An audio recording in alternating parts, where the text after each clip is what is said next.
everybody. Thank you for logging on.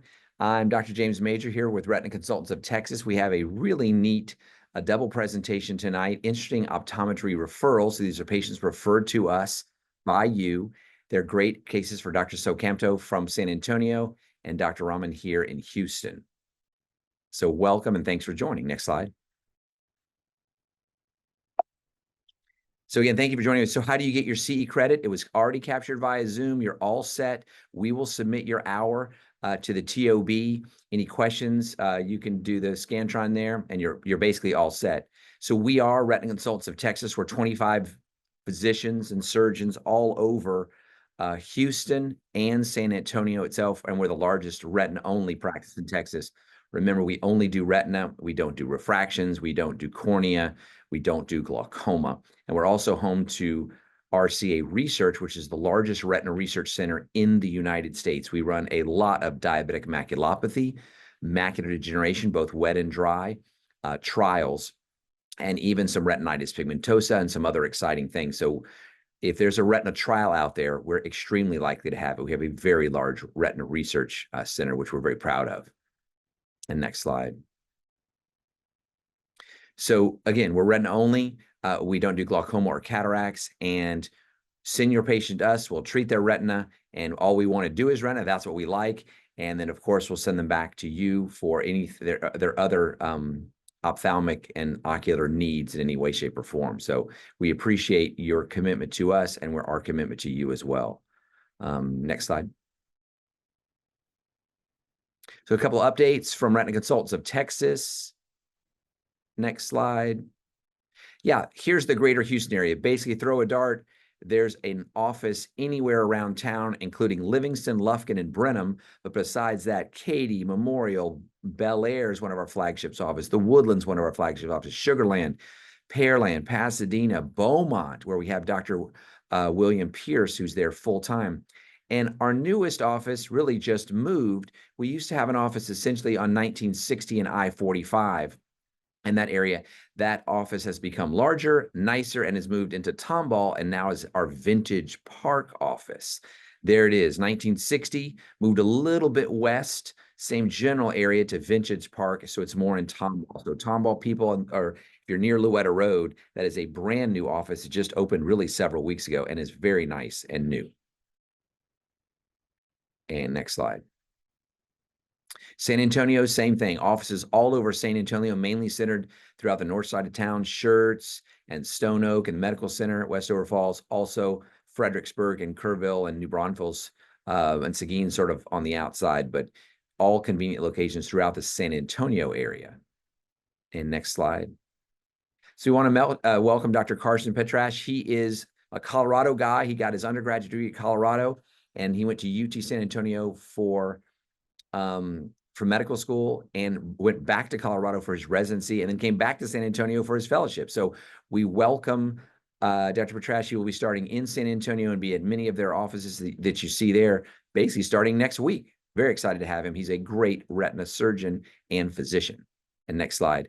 And as he comes in, we want to transition and say thanks to Dr. Kalmine. Dr. Kalmine is the grandfather and the senior most partner in our San Antonio group. He was there for over 50 years, associated with the military and civilian retina care. He impacted many, many people's lives, and he's still around, and he's a wonderful person and retina specialist. So happy retirement, Dr. Calvin Mine. And next slide. So with that, with the introductions gone, we will get started. Dr. Rahman, I think, is going first, and Dr. Socamto is going second. And so they will present interesting optometry referrals. Dr. Rahman, take it away. Thank you so much for the introduction, Dr. Major. So both Dr. Socamto and I have had many interesting referrals from our optometry colleagues, and we just pieced together a few that are very recent, have been in our clinic the last couple months, and we'd love to go ahead and share those with you. Okay. So I'm just going to get started. The way I laid this out is just kind of short cases and key points for takeaway points for our optometry colleagues to kind of know. Maybe if you see one of these in your clinic, you'll remember our key point and send them over for any treatment or surgery that your patient may need. So our first case is a patient that was referred from an optometrist in Kingwood just about 1 month prior to this presentation. He was referred for decreased vision in the right eye. He's a 61-year-old gentleman just presenting with, he says, decreased vision. He's 2200, left eye was 20/20. When you examine him, everything looks pretty ordinary. He has, cataracts in both eyes, but they're about just 2+. You look in, the back of the eye, it looks a little bit hazy, but nothing too striking. The nerve looks fine. It looks a little fuzzier on this image than it actually does when you look in, but it doesn't look as clear. But still nothing really pops out at you here. Left eye, there's an operculated hole. This Optos doesn't capture it well, but there's actually a small hole up here. And that's, he was actually referred for a cataract eval or, clearance for cataract surgery. So here you can see his autofluorescence, a little interesting kind of area lights up and then kind of symmetrical on the left. So it's interesting because whenever you see symmetry, sometimes we think about IRD cases. You can also think of uveitis or inflammation of sorts as well.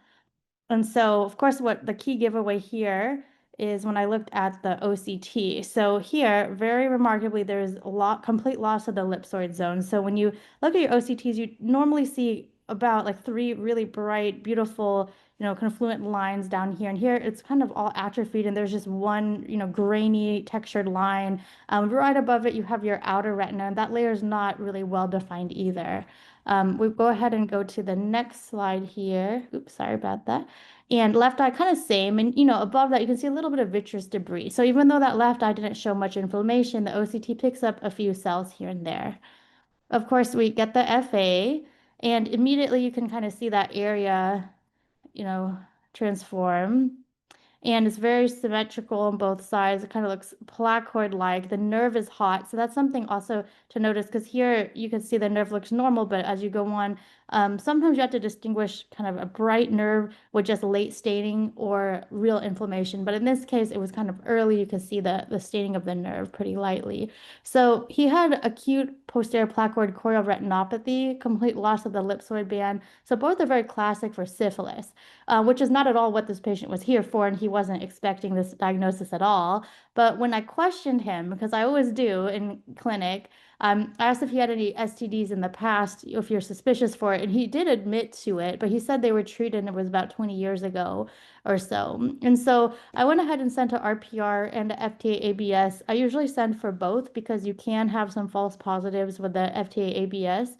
And I always also send to HIV because many times both are positive, and so you want to catch both in an opportunity like this and not just treat syphilis and miss the HIV. We also contacted the patient's PCP. Conveniently, he was going to the PCP the very next day, so that was really easy to actually coordinate. And of course, a few days later, he comes back positive, both the RPR and the FTA ABS. I want to hone in that anytime you see syphilis in the eye, it has to be, it's treatment for neurosyphilis. It's very, very serious. You don't just kind of do a IV shot of penicillin, or sorry, intramuscular shot or things like that. You actually have to admit the patient for 14 days and they have to complete a whole 14 days of IV penicillin. So we also have to report to the health department. So that's something we took care of. And we also informed the primary care doctor who very, generously helped admit this patient to get his IV penicillin. We went ahead and started him on Pred Forte every 2 hours and atropine, mainly to help with the inflammation that's going to start. And so when he came in, you didn't see much inflammation in the right eye, but once you start treating the syphilis, the spirochetes kind of start, getting restless and start getting killed, and you have a lot of inflammation build up. So 12 days later, he came back. He still had an IV in his arm with 2 days left. His hand motion, now he has posterior synechia in the right eye. He has some vit cell and haze. We tried to get an opto consult for him while he was admitted, but I don't think he was able to see anybody at the time. But most importantly, it was to start his penicillin. And so he came to see me when he was discharged with the IV antibiotics for home use. And you can see today, very different. Now you see about 2 to 3 plus vitritis, kind of stacking inferiorly as well. A very hazy view. I mentioned the synechia in the front. Left eye still looks fine. You can appreciate that little operculated hole there. So we went ahead and continued his steroids and his atropine. I went ahead and referred him to our uveitis colleague, Dr. Larkin, and she went ahead and started him on oral steroids as well as intravitreal steroids. It's very important to know that with syphilis, you can't start steroids until you already start killing the infection, because if you start steroids too soon, it actually makes the spirochetes stronger. So you want to wait until the infection's killed, and then, of course, you have to treat the inflammation. And this is a very long process ongoing. So the patient's really wanting cataract surgery, but we told him you have to wait till the inflammation goes down. And rule of thumb is always 3 months where the eye's quiet before you can do cataract surgery. So those are kind of tidbits for case one. Case two here is a optometry referral in the Woodlands. He was referred for a MAC-off retinal detachment in the right eye. We had a 26-year-old male. He had a chronic detachment with PVR. He's lost vision for a few months. He had a history of trauma, but he couldn't really explain what happened to him. He was count fingers at 5 feet. So you can tell a detachment's chronic if you kind of look at the upper right corner of the screen when you have so much fluid built up under the retina here. And then when you see all these cystic changes, it tells you that the detachment's chronic. So in case you see one of these in your clinic, don't panic, because the detachment's been there for a while, but we definitely do want to schedule this and get this taken care of as soon as we can. But it's nothing to, stress the patient out too much, as this needs to be treated immediately. Down here, I wanted to highlight the Optos where he actually had a dialysis. So you can see it looks kind of fish mouthy here. So it's not a very typical retinal tear where you see the flap and the fluid around it. In a dialysis case, it's sometimes hidden unless you get a really good Optos that can go out in the periphery. But you can see very clearly infratemporal, there's a break. And a dialysis is really just a break where the retina inserts into the aura. And because the detachment started here, you can imagine like a fluid line. So the fluid starts building and slowly from the bottom starts creeping up and up and up. So this detachment has been going on for so long for it to get to the macula because it started from down below. And so typically occurs infratemporally, like I mentioned. It often occurs in males more than females, and many times it is associated with blunt trauma. So how are we going to fix this? And Dr. Socampo is going to go more into surgical options and planning. So this is the only surgical detail I'll go through with detachments in my presentation. But in dialysis eyes, you do want to do a buckle, because the buckle will support that little fish mouth dialysis part near the aura, and it really helps prevent further detachments or recurrent detachments. When you have a young patient, like my gentleman with a 26-year-old, he has no PVD, so a buckle usually is what we recommend in young eyes. But he does have a lot of PVR, so we do consider vitrectomy. And then in an eye with trauma on heme, we oftentimes do a vitrectomy to get rid of the hemorrhage. In his case, he didn't have much heme at all, but given what we were presented with, we went ahead with a buccal vit. So with our 25 gauge vitrectomy, we put in long-acting C3F8. I used PFO, which is a temporary substance used to flatten a retina when it's very difficult to flatten, and then you remove it before the end of the case. And I went ahead and put a buckle around that eye. So here he is 1 month later. So with a long-acting gas, the gas will last about 2 months. And by 1 month, they kind of barely can see. It's still right at their central vision. So you can see kind of 50% bubble, but his inferior detachment's resolved. He's still not seeing very well, of course, because the buckle's in the way. But now we have him come back 2 months later, the bubble's all gone, the detachment's fixed. You can still appreciate the demarcation line, so where the fluid built up, but there's still no fluid under here. It's just it'll leave like a watermark forever, so you can know where the fluid went. But his vision's still not very good, and of course with a buckle, we know that it changes your vision to -1.5 to -2 with a refractive error that needs to be corrected with the glasses after. So this is all uncorrected at this time. He came back about a year later. He was very lost to follow-up, to be honest, but when he came back, he still kind of count fingers. You can see his retina's attached, but a lot of atrophy due to the chronicity, and he's has this very large central PSC cataract. So we went ahead and referred him for cataract surgery and glasses if he chose not to proceed with cataract surgery. So case 3 is also a surgical case, but more for IOLs. And this was a referral in my 1960 location, which now is Vintage Park, as Dr. Major had mentioned. But I love these dislocated intraocular lenses. So if anybody has them, you see them, feel free to send them to me. And he's dislocated in the right eye. So you can see when you look in, the lens is inferiorly displaced and dislocated. So there's no ability for the patient to see even through that optic anymore, because the optic is no longer in the visual axis, even when the pupil is not dilated. And so he's 57. hand motion, but previously 20/20 and 20/20 in the left. And usually patients will present, they'll just say, oh, I woke up one day and I suddenly can't see, or I was just reading and suddenly my vision went out. Because what happens in this diagram here, you can see the lens that's replaced with the cataract lens. It has this nice hammock, or you could think of trampoline springs keeping it in place. But when the lens falls to the back, all of this support structure is removed and no longer there. And so we have to manually put this lens back here, which is the optic is the red, and then the blue are the little haptics. So we kind of manually insert them into the sclera about 2.5 to 3 millimeters back, and we create our own support structure.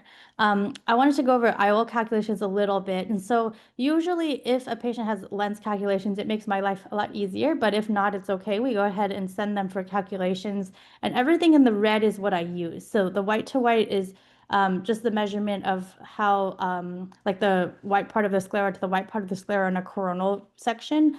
Axial length is when you go deep and from the very front to the very posterior end of the eye. Anterior chamber depth, we know lens thickness, and then we also look at the 2K values. So usually when I get a refraction, the target value is about like -1 or so. I like to target about -0.5 or -2.25. So I go to Barrett Universal, this website online that I can go ahead and put all this stuff inside. And then this A constant is variable to each surgeon depending on what lens you use. And so after I do the calculations, and I aim kind of -0.25, it tells me I should use a 18.5, but usually I aim a little closer to -0.5 and give them a 19. So remember, this is a monofocal lens, so the patient will still need glasses close up. So sometimes I give them a little bit more minus, so they have a tiny bit more range.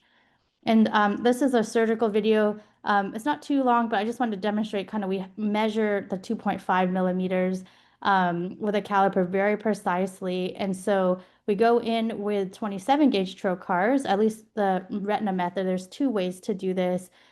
We had a presentation last year where we talked about all the different ways to do secondary lenses, and some doctors like to use trocars and some like to use lenses, but most retina doctors you'll find will like to use these purple 27 gauge trocars since we already use them so often in surgery. And those are the most important things to measure. You want them 180 degrees apart, and then we go ahead and put in, the infusion and all the other trocars. So, and this is a patient that had the lens removed with trauma a long time ago, and so we're just going to go ahead and put the new lens inside. And we're just kind of removing the old capsule there, and we make a very, very precise incision superiorly. And you can see this special lens. So we can't use a one-piece lens. It has to be a lens like with these flexible haptics. There are many, many options out there. I personally like to use the CT Lucia, but any of the three-piece lenses should work. And so you can see I use my purple trocars just to pull the haptics out, and then we burn them to keep a little nubbin so it doesn't fall through the sclera. And we usually do one and then we'll do the other side and we'll adjust it and kind of go back and forth. But when we do so many of these, you kind of do it by feel. And since there's not much iris in this patient, it's not terribly important that it has to be exactly centered because we know that it'll be within his visual access. And of course, we always hold on to the other end because oftentimes when you pull the second haptic out, you accidentally lose the other haptic and then you get in a little bit of surgical trouble there. So you can see we released that, pulled out the trocar, and then we're going to cauterize the end as well here. And so it looks very well centered. We kind of make some very minor adjustments, as you can see, to center it. And then I like to suture them down. You don't have to do that. A lot of my colleagues choose not to, but I'm just very paranoid and I don't like it moving. So in addition to making these little nubs, I go ahead and stitch it in place, as you can see just right over here. Yeah. We can move on. So day one, they're always seeing terribly. They're always hand motion. I always warn them you're going to have no vision the first week. And the reason for that is all the corneal edema I create, because if you take out a lens, you have to cut it up inside the eye and remove it with a cornea. We have so many wounds in the cornea. Now you're putting a new lens in there. They have just too much edema and they won't see. So I always have to talk about expectations, because after they have a cataract surgery, they expect to see very well the next day. So I have to, reel those in and tell them, yes, you'll see great, but it's going to take up to a month. And so this is a typical presentation where day one, they're hand motion. Week one, they're a little better, 2200. And then by month one, we get them 20/20. So here's my fourth case. So this one's from Dr. Morales and Katie. And he sent me this really interesting uveitis referral. And it's an 18-year-old female. She had just a red eye and decreased vision for 2 weeks. And he did diagnose her with anterior uveitis correctly. She was 2200 in the right, 20/20 in the left. Just typical, young girl, no real medical history. She's just a student and Katie. So my exam, you can see she has some injections, some cells. She has a little bit of lens pigment along the cataract. So you know this cataract's been there and the inflammation's been there for a little bit of time, 3+ vit haze. And when you look at her retina, she has this whitening and retinal thickening with some elevation, and she actually presented with a detachment. The other eye looked perfectly fine, but she had a little scar. So you can see here, kind of scary looking white elevated area here. And you can see these two holes that I circled, and you can see it's kind of tugging on the retina there. Left eye looks fine, except this little scar. So we went ahead and did our uveitis eval. HSV1 and 2 is positive. The lysozyme's positive, sorry, ACE is positive as well. And then also the HSV1 and 2 IgGs were positive, but the IgMs were negative. And then of course we went ahead and always ordered the RPR and the TB just because you never know and you don't want to miss those things. And so everything else was negative. We did take her to surgery, and it was positive for HSV2, at least with her ocular sample. So we always do an AC tap prior to taking them to surgery just to kind of see what's going on. So this was positive here. And then when we took her to surgery, it just confirmed detected HSV2, but they're very specific about what they see here. So there's a lot of necrotizing retinitis. But after we took her to surgery, we did another buccal vid. I put oil in the eye. She flattened beautifully. When you see these referrals back from us after we do a retinal detachment surgery, a little clue to know if there's oil in the eye is you'll see this very beautiful sheen. And when you look in, you'll have a very good view of the retina versus if you look in and we have gas in the eye, you won't see very much. Another clue is when you take an optos at the edge of the retina where, especially if there's a buckle, you'll see kind of this dark area, and it's just a reflection of the oil. The oil's so thick, so you can kind of see it pooling here, and that tells you there's oil in the eye. So we went ahead and took her oil out, 4 to 6 months later, and she's doing great. She got cataract surgery as well, 20/40, and she's stable on her acyclovir, and she is one that had to remain on immunotherapy, so she's still on her methotrexate. And I have a very last case for you guys. So this was a patient also in Katy, a 38-year-old male. He was referred for RAM in the right eye. So he has a history of a high blood pressure. He was seeing great, 20/20 in both eyes, and he works in IT at the Methodist West campus.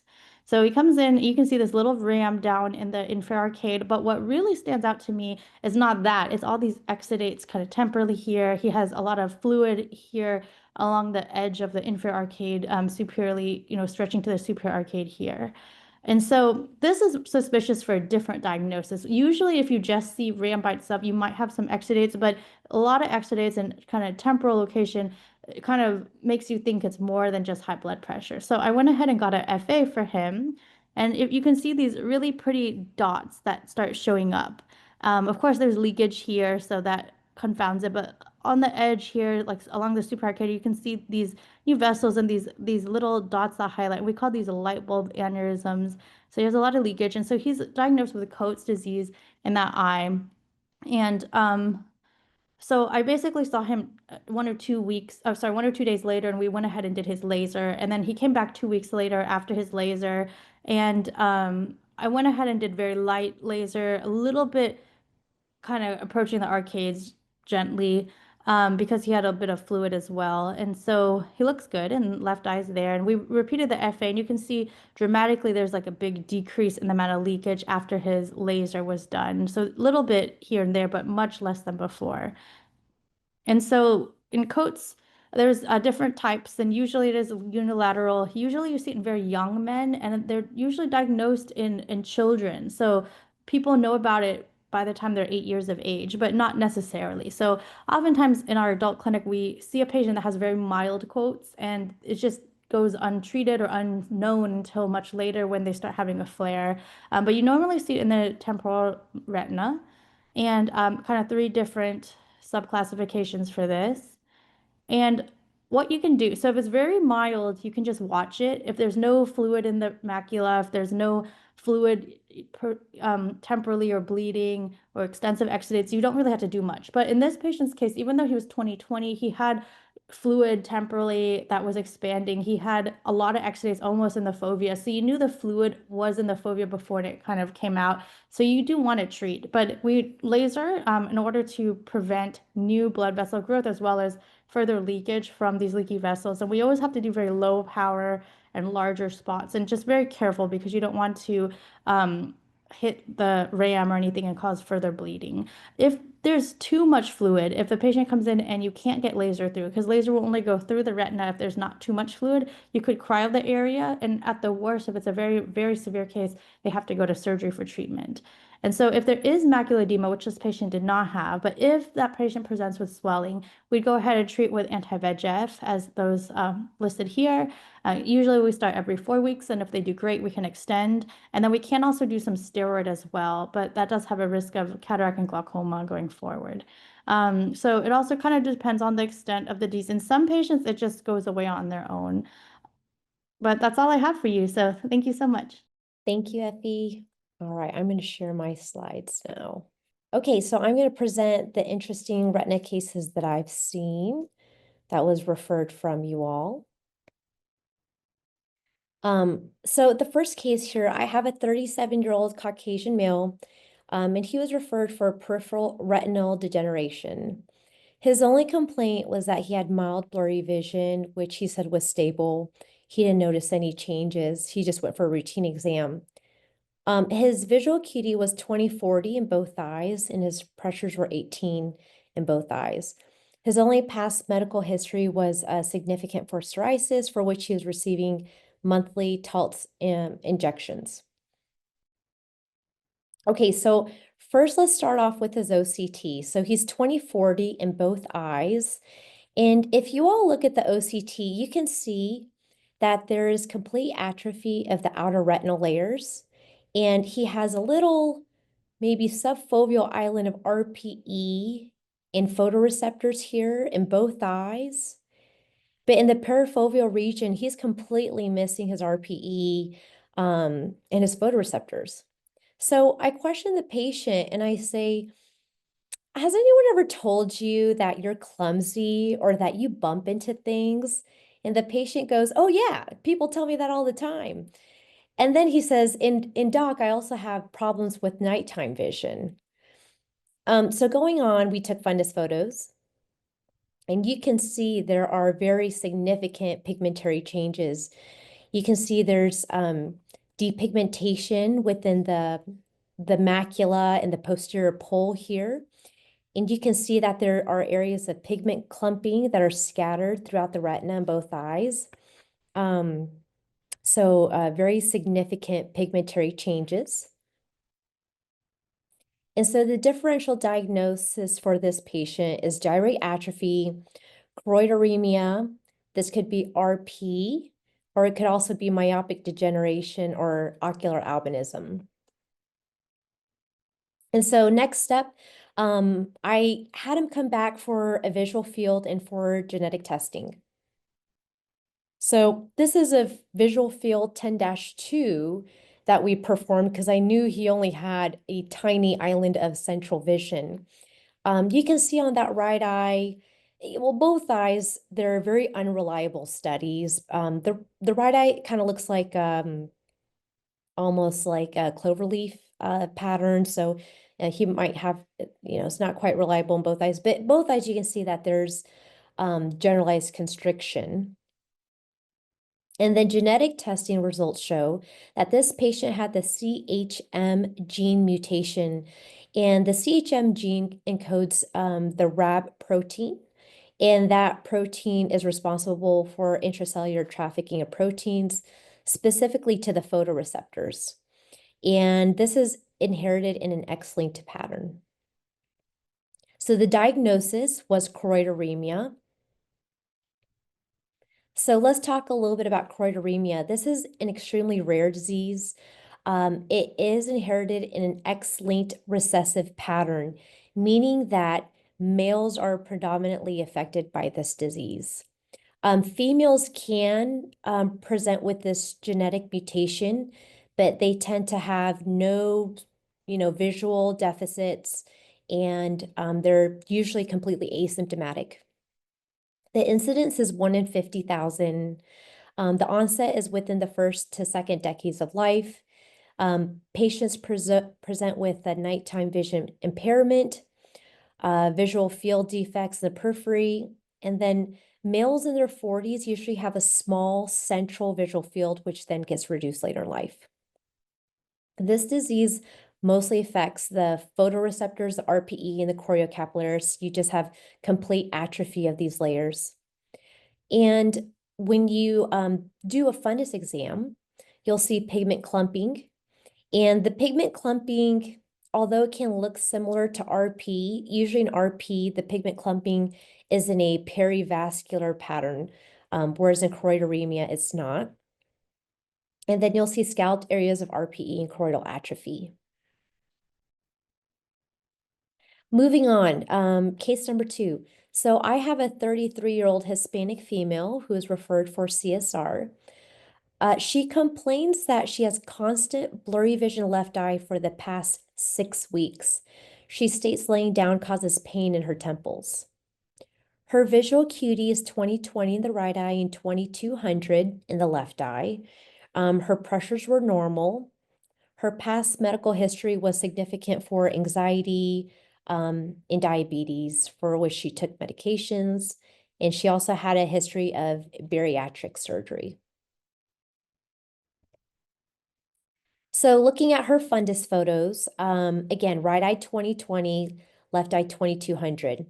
I looked at her fundus photos and I said, I don't see anything. That looks pretty normal to me. So moving on, we get an OCT. And that OCT in the left eye, again, unremarkable. You can see the retinal laminations are very clear. So I look at her note again and I check, do we have an APD? No, the technician didn't note an APD. They also said the confrontation visual field was full. I rechecked it and I thought I got some defects temporally in that right eye, but it was inconsistent. So of course we're in a retina clinic, so my next step is to get an FA. And again, I'm looking at this FA, seeing is there ischemia, is there leakage, or are there signs of inflammation? And nothing, it's completely normal, both eyes. Now we move on to visual field. So I got a visual field 24/2 in both eyes. And you can see this is a reliable test. And you can see that she has visual defects in both eyes that largely respect the vertical midline. So that tells you that this is a lesion somewhere in the central nervous system. Given that she had temporal defects in both eyes, although it's not symmetric, this makes you think that maybe there's some type of pathology in the optic chiasm. So the next step was to get imaging. So I obtained an MRI of the brain and orbits. And what did it show? Well, she had a mass extending from the cella, and it was displacing the optic chiasm superiorly.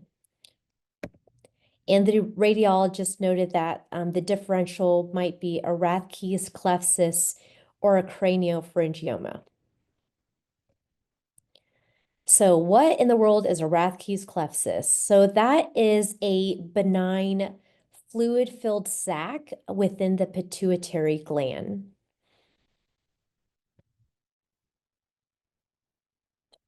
Just discussing anatomy briefly. The pituitary gland is a small gland about the size of a bean that extends from the base of the brain.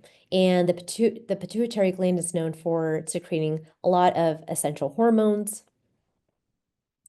So how does a Rathke's cleft cyst form? So if you look at the top diagram here, um, when the embryo is forming, basically the roof of the mouth, the pharynx, part of those tissues, they kind of fold inward and invaginate, and then they form this vesicle that separates.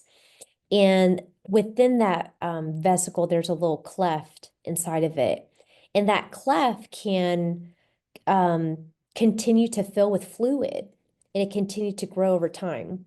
And you can see on the bottom diagram here, the cleft can be in different locations within the pituitary. It can be between the anterior posterior pituitary, or within the stalk or above the stalk. So there's different locations where you can get that cyst. And as a reminder, that pituitary gland sits right underneath the optic chiasm. So you can imagine if you have a growth there that's pushing up on the chiasm, that can cause visual field defects. So this patient underwent a transsphenoidal resection of this cyst. And for surgery, they actually go through the nasal cavity and remove that cyst. And her vision beforehand was 2200 that left eye, and afterwards she went back to 2020. All right, moving on to the next case. So I have a 55-year-old Hispanic male who was referred for retinal detachment in the left eye. He complains of foggy vision of floaters, which started 3 days ago, and now he has a dark crescent covering the nasal half of his vision. He was 20/20 in his right eye and 2100 in his left eye. Pressures were normal in both eyes. The only significant surgical history is that he had an ICL in both eyes. And you can see on the OCT that left eye is some macula off retinal detachment, and his fovea just came off. And I have fundus photos in both eyes. You can see the right eye, which was asymptomatic. He actually has a tear right here. And then he also has in the temporal region some areas of lattice. And then you can see on the left eye, he has an area of lattice with a large retinal tear. And you can see the retinal detachment extends from about 12 o'clock all the way to maybe 5 o'clock. And there's actually an area of lattice underneath that detachment there. So the plan for this patient, I performed laser in that right eye same day for the horseshoe tear in the lattice. And then the left eye, I signed up for surgery the next day and I performed a vitrectomy. So the reason why I present this case is not because it's really anything interesting, because we do receive a lot of referrals from you all regarding retinal detachments.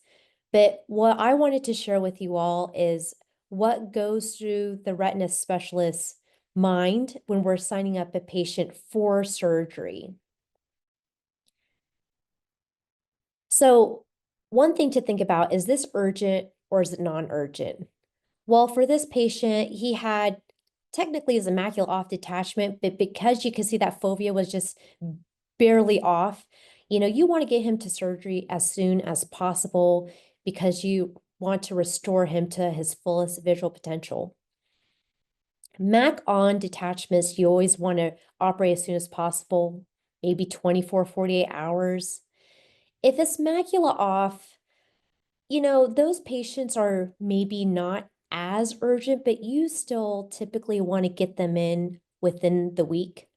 Of course, there are exceptions to this rule. So for example, if there's a chronic retinal detachment like Dr. Rahman presented, and you can see there's a demarcation line. If there's PVR, if they've been symptomatic for months, they don't have to go the next day. Those patients, you can get them in within a week or two. It won't change their outcomes. If a patient has a macular hole, those patients, again, they're not emergent by any means, but those holes do get bigger the longer you wait. So I usually like to operate on those patients within a couple of weeks.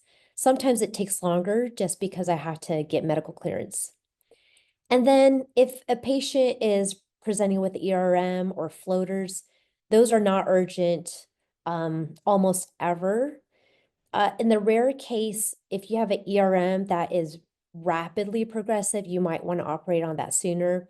But most of the times, those patients can wait a month or longer for those surgeries. Other things to think about. What about the patient's medical history? Now, something I want you all to know is that every retina specialist operating conditions are a little bit different. Some of us operate at hospitals versus ASCs. Some of us have easy access. Others do not. And so personally, where I operate, I work with anesthesiologists who are a little bit more conservative, and they want to make sure that the patient has medical clearance. So if the patient's had a heart attack or a stroke in the last 3 months, if they have a pacemaker defibrillator, they want to make sure that those devices have been interrogated appropriately and they work. Is the patient on GLP-1 agonists? So these drugs are becoming very popular.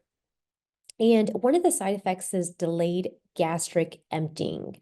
So if we see a patient that's on like Ozempic, Mounjaro, those kind of drugs, those patients have to be off of those drugs for a week prior to surgery because they're at increased risk of, with that delayed gastric emptying, aspiration or aspiration pneumonia.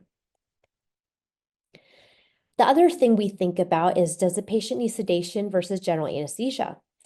Some of our patients who are extremely anxious or who can't stay still for a surgery, those patients need to undergo general anesthesia.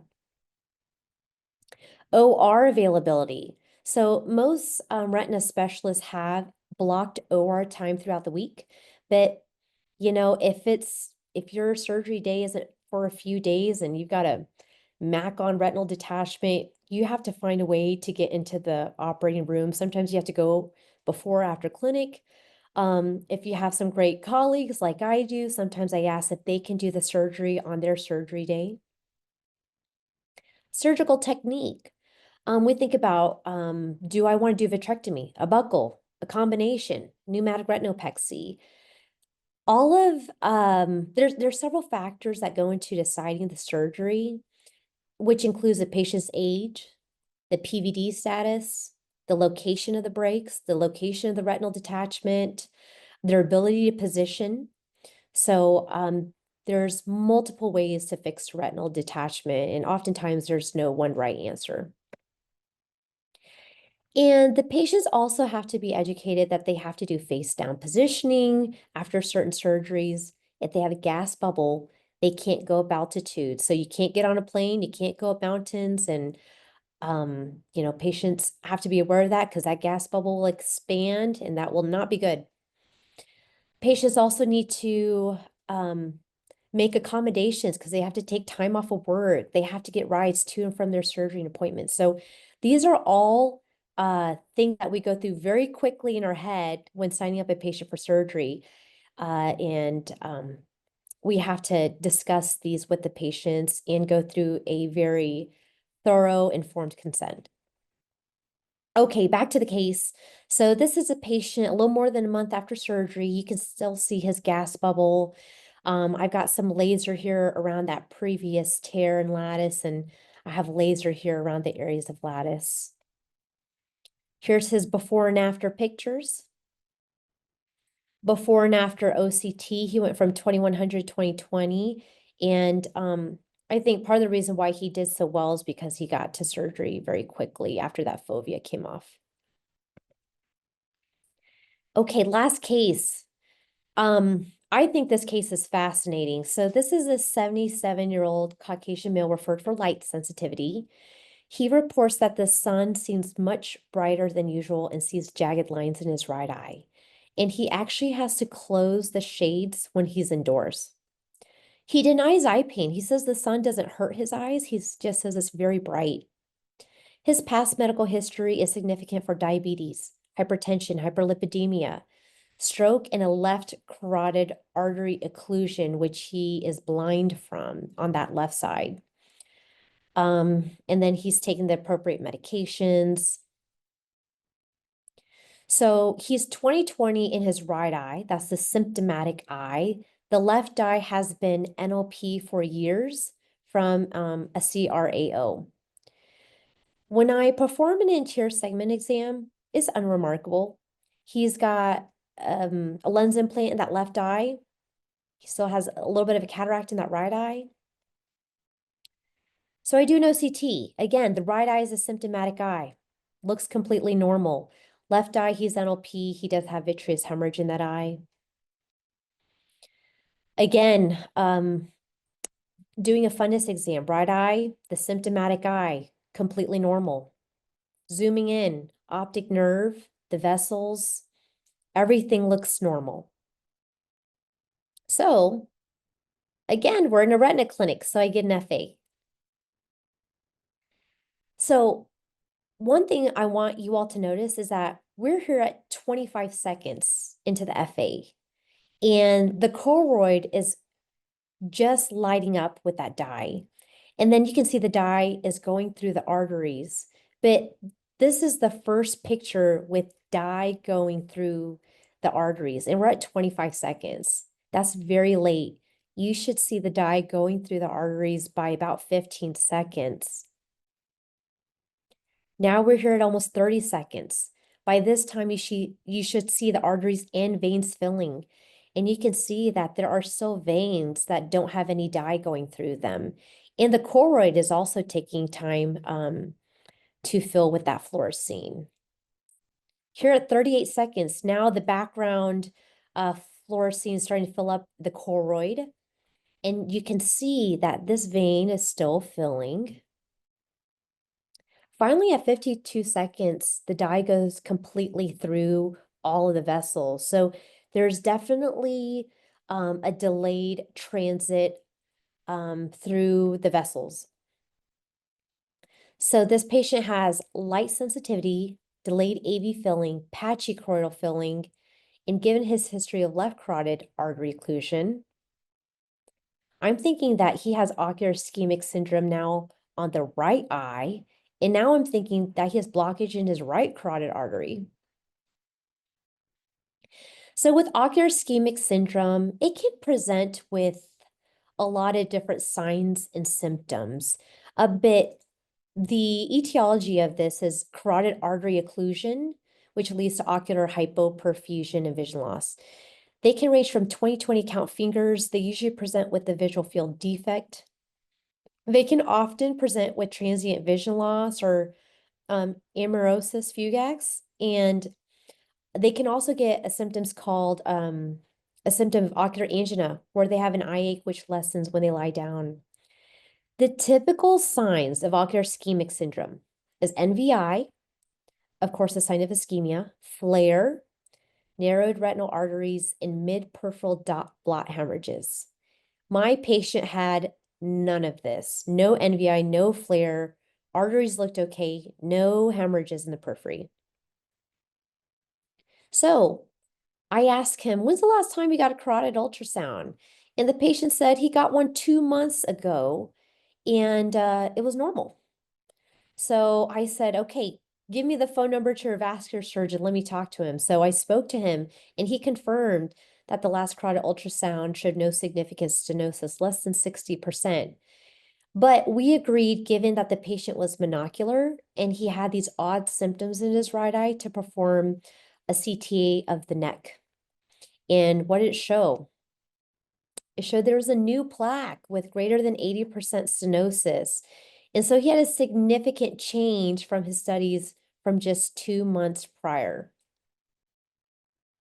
And the patient was scheduled for a carotid endarterectomy to get that plaque removed the following week.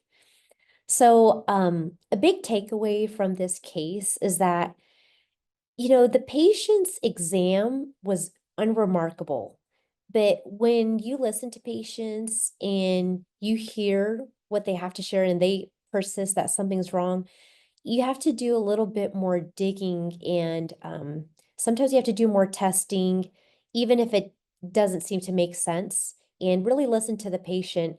And also, I came to this diagnosis also because you just have to look at their history and see this patient was at risk for carotid stenosis. So, fortunately, this patient, we might have prevented him from having a stroke by getting this done.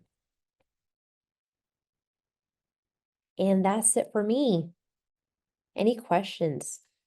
Dr. Sakimta, that's a fascinating case. I'm just curious, do you think there's any trauma in that patient, like maybe a dissection of the artery, why that carotid artery occluded so quickly in that short time frame. I'm shocked by that. You know, it's funny because the vascular surgeon called me after the CTA and he was shocked too. And he just said, for some reasons, That's he has a new plaque. And he actually told the patient, he goes, look, I don't think we need to do study. I think it's unnecessary. It'd be unusual to see any changes. And he was shocked. So I don't have a good answer, but you know, he said there's a new plaque that formed that quickly. fascinating. Wow. Any other questions? Great cases, Dr. Rahman, and great cases, Dr. Sukamto. Really, really entertaining, and we learned a lot. Any other questions? If not, again, if you need to contact us, there's our Houston and San Antonio lines. We always have a physician on call 24/7, weekends and holidays. You can go to our website to refer, or old school fax center referral to Houston or San Antonio. But basically, we pride ourselves on our affability and availability. So we like to be there for you. And we do it with offices all over. There should be one close to you as well, especially in the morning or afternoon, to add those patients on as emergency add-ons if need be. We will have we're not sure when the next CE event will be, but we'll get back to you with that and communicate with you. And we thank you for being here tonight. And again, you'll get your CE credit. So follow us on social media if you can. And we appreciate you being here. And thank you very much.